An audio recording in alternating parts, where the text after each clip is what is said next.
There is a psychological playbook so effective, authorities have actively banned it inside U.S. federal prisons. Prison officials fear the psychological mastery found in these pages, viewing its lessons on mental manipulation as a direct threat to institutional control. The architect of this system is Robert Greene, who spent years studying the most ruthless historical figures to distill exactly how manipulation operates in the real world.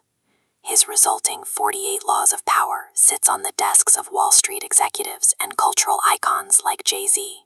It has been heavily utilized by moguls like 50 Cent to navigate fiercely competitive industries.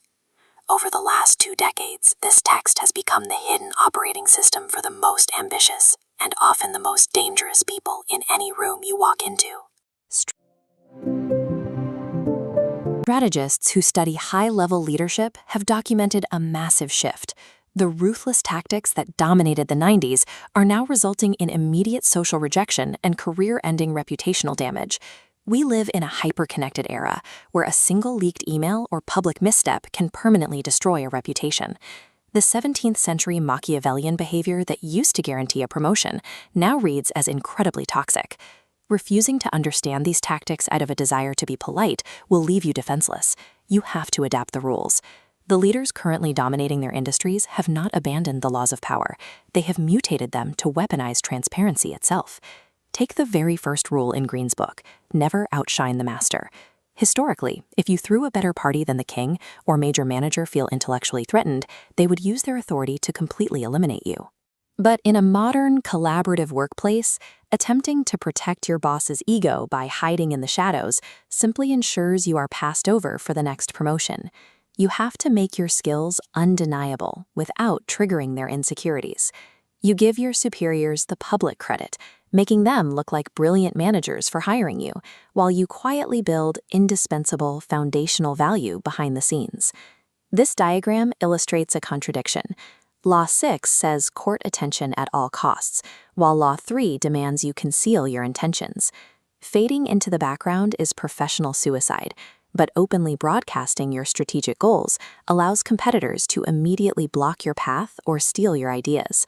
The modern solution to this problem is the creation of a decoy persona. You give your industry a highly visible, engaging presence to satisfy the algorithm and keep your name in the conversation, while strictly guarding your actual operational maneuvers.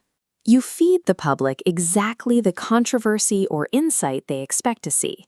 It acts as a brilliant smokescreen while your real business happens completely out of sight. Law 15 offers some of the most brutal advice. Crush your enemy totally, so they cannot recover and return with a better strategy.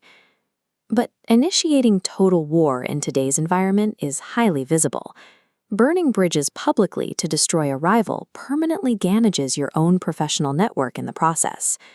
Leaving conflicts half-resolved remains dangerous.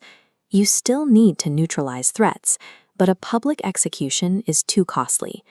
Instead of fighting, you outperform them so decisively and build a product so undeniably superior that a fight is never even started. Which brings us to the ultimate defense and the climax of the playbook, Law 48, assume formlessness. The moment you become rigid in your methods or lock yourself into a predictable identity, you give your competitors a stationary target.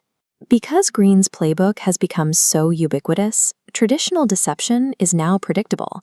When everyone in the room has already read the same tactics, the element of surprise vanishes.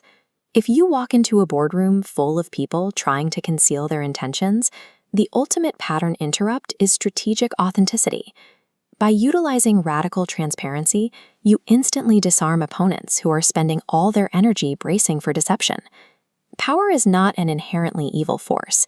It is a neutral tool, exactly like a hammer.